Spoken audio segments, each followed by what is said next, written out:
熊は獰猛な動物のイメージが強いですが、ぬいぐるみやキャラクターなどでも目にすることがあり、可愛いというイメージもあります。熊は特定動物に指定されていて、日本では熊を愛玩目的で飼うことは禁止されています。そこで今回は、ロシアでパイロットによって2度助けられた熊の話をお伝えします。ロシアでは身近に熊がいることから、熊をペットとして飼っている家庭が多いようです。ロシアの街にはまるで野良猫感覚で熊がいるようで、飼い犬感覚でリードにつないで散歩をする光景が見られるようです。そんなロシアで保護された1匹の熊は、永遠の家を手にすることができたのです。ロシアの空軍基地近くの森の中を子熊が一人でさまよっていたところを、基地のパイロットたちに発見されました。マンスールと名付けられた熊。パイロットたちはマンスールを引き取り、しばらく基地で面倒を見ることにしました。すっかり人慣れしてしまったので、野生に返すことはできませんが、もっと自然に近い場所で暮らした方がマンスールのために良いと考えたパイロットたちは、地元の職員にお願いし、自然保護区にマンスールを放してもらうことにしました。ところがこの職員がくせ者でした。マンスールのその後の様子を全く教えてくれないことを不審に思ったパイロットたちは独自に調査をしました。すると予想外の事実が発覚します。なんとマンスールは見せ物小屋で働かされていたのです。そうしてまたパイロットたちはまたこのクマを救うこととなり、永遠に面倒を見ることを誓ったのでした。マンスールが初めてパイロットたちと出会ったのは子熊の時。2016年、ロシア・アムール州オーブラスチにあるオルロフカ空軍基地近くの森を一人でさまよっているところを、パイロットのアンドレイ・イバノフさんたちに発見され、基地に引き取られました。通常なら常に母親に守られているはずの子熊が、なぜ一人ぼっちでいたのでしょうか。森で迷ってしまったのか、母親に何かあったのかはわかりませんが、マンスールは怯えていて、とてもお腹を空かせていたようです。パイロットたちはマンスールに優しく接し、体を温めてあげたり、食べ物を与えました。愛くるしいマンスールは基地で人気者となり、パイロットたちから愛されながらすくすくと成長していきました。しばらくこの基地で飼われていましたが、パイロットたちはもっとふさわしい場所で暮らす方がマンスールのためにいいと思い始めました。マンスールは人に慣れすぎてしまったため、野生に戻すという選択肢はありませんでしたが、自然保護区ならハンターや密猟者から守れるし、監視してくれる職員もいます。そこでアンドレイさんをはじめとしたパイロットたちは、地元の天然資源生態環境局の職員にお願いして、マンスールをセリガー自然保護区に連れて行くことになりました。ところが、マンスールの様子が一向に伝わってきません。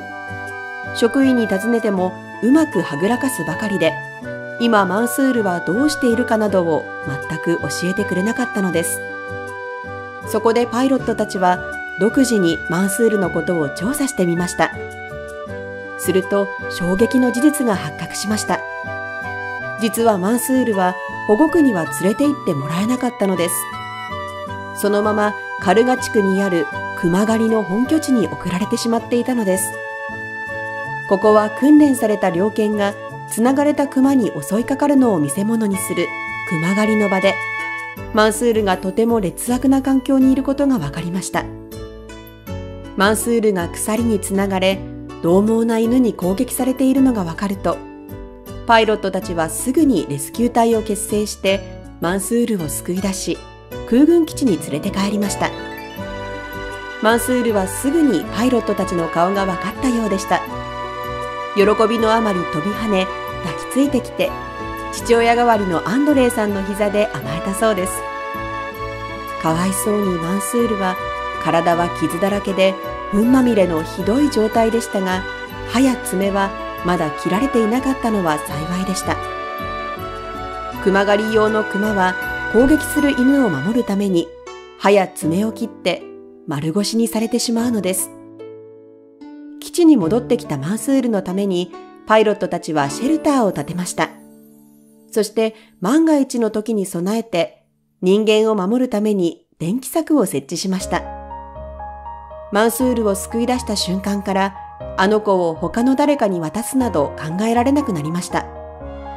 みんなで力を合わせてマンスールを守るための生けつきの家を建てようと決めました。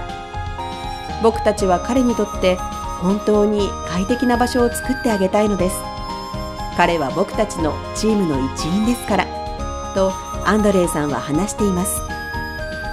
最初に発見した時、マンスールはまだ小さく、家猫くらいの大きさでした。しかし今は体重199キロ、立ち上がると180センチ、1日に20キロの餌を食べるといいます。最近、オルロフカ基地の囲いが手狭になったので、マンスールはもっと大きな基地の新居に一時的に引っ越しました。ロシア中のパイロットたちの支援のおかげで、アンドレイさんは今、マンスールがずっと住むことができる新たな囲いを建設中です。必要に応じてマンスールを移動させることができる貨物専用コンテナも導入しました。クマの寿命は30から40年だけど、彼を見捨てるつもりはありません。この5年以内に基地で何が起こるかは分かりませんが、でもコンテナがあればマンスールをどこでも新たな場所に移動させることが可能です。彼にとって一番いい快適な場所を提供できるでしょう、とアンドレイさんは話しています。野生の子グマが母親なしで生きていくことは難しいでしょう。そんなマンスールはパイロットたちに発見され、元気に成長することができました。クマは本来野生で暮らす動物なので、自然界で生きていくことが一番いいとは思いますが、幼い時から人間によって育てられた動物は自然界で生き延びることは難しいと言います。一定の期間以上を人間と過ごしたクマは野生に帰しても人間に近づいてきてしまうそうです。人里に来れば射殺されてしまうこともあるからです。クマは人間を友達だと認識すると人間を怖がったりしなくなるそうです。いろいろなことがありながらもマンスールは永遠の家を手にすることができて本当に良かったですね。アンドレイさんをはじめとしたパイロットさんたちのもとでこれからも幸せな日々を過ごしていってほしいですね。野生動物も私たち人間と同じ地球に暮らす生き物です。小さな命を救うこと、野生動物との共存ができることが理想的ですね。最後までご視聴いただきありがとうございました。